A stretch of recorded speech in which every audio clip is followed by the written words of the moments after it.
Now it's time for us to understand how to build flexible user interfaces or UIs in Android. Now why would we need flexibility on Android? Well, we talked before that Android is a very diverse platform. It's a very diverse ecosystem, meaning we have phone, we have tablets, we have TV, we have so many other devices that may be coming in the future. The main devices we have phones and tablets. Now, a good example would be, imagine you are creating an application, and this application, as we've been doing, has a list. So a recycler view, or just a list where you can tap on each list item, and then it takes you to a detailed page, right? On a phone user experience, that would be fine. But the same user interface would not work on a tablet, because now a tablet has a bigger screen, which means having a list occupying the entire screen, it's not a good use of space. So we would have something like a list to the left, and then when they click on each item on the list, then they would have a detail. Okay, so that would be an example why we would want to have flexibility of creating applications that would allow us to do that, right? Depending on the size or type of the screen that the application is running on. The solution for that, of course, is what we call fragments in Android. The dictionary definition of fragment says that fragment is an isolated or incomplete part of something. So the idea here would be we create a user interface fragment A, and we have activity 1 and activity 2. So because we're looking for flexibility here with fragments, we can create all of the user interface components of fragment A, and we can put that on our activity 1 or activity 2.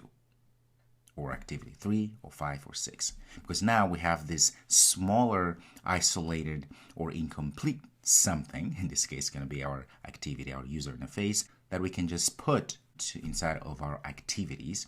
That way the activity hosts the fragment, which means we'll know what to do depending on the size or the orientation of the device. So that's what fragments allow us to do. Now, what are the benefits of using fragments?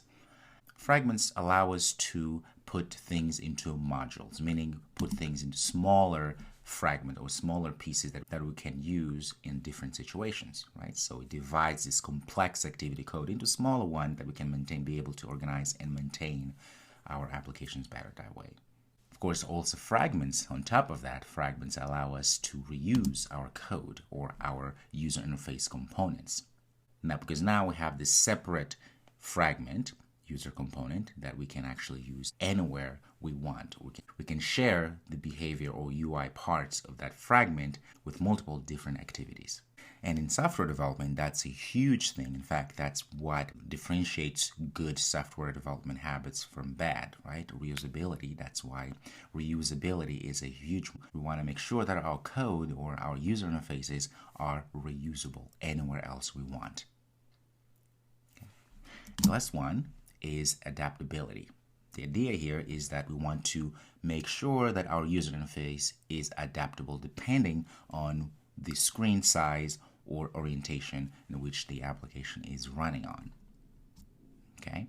The good news is you don't have to use fragments, but you can see here by using fragments, we are making our code, we're making our user interface responsive, meaning that it's flexible. We can use those pieces, those fragments inside of our activities, which allows our applications to be more dynamic, right? So the same application that would show a list, right, on a phone would now show a list and a detail to the right, where users can then click on the list and all the details will show all in one screen, right?